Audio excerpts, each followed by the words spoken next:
IVF చేసుకుంటే 100% result వస్తుందా అనేది చాలామంది అడుగుతారు. సో ఫస్ట్ ఏజ్ అనమాట. సెకండ్, నేను చెప్పినట్టు ఊజెడ్ క్వాలిటీ మంచిగా ఉంటే సక్సెస్ రేట్ బెటర్గా ఉంటుంది.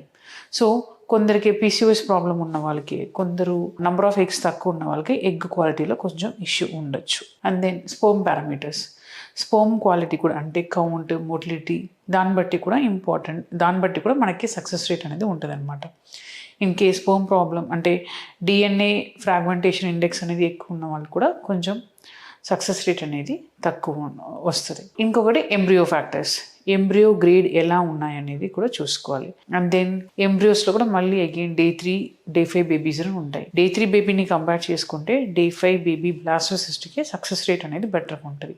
అండ్ దెన్ ఏ ఎన్విరాన్మెంట్లో మీకు బ్లాస్ట్ అనేది ఫామ్ అవుతున్నాయి అనేది కూడా చాలా ఇంపార్టెంట్. అంటే మంచి ల్యాబ్లో బేబీ అనేది డెవలప్ అయితే మీకు గుడ్ గ్రేడ్ ఎంబ్రియోస్ అనేది ఫామ్ అవుతుంది. అప్పుడు మీకు సక్సెస్ రేట్ అనేది బెటర్గా ఉంటుంది. సో ఫైనల్ అనేది గర్భసంచి. గర్భసంచి అనేది చాలా ఇంపార్టెంట్.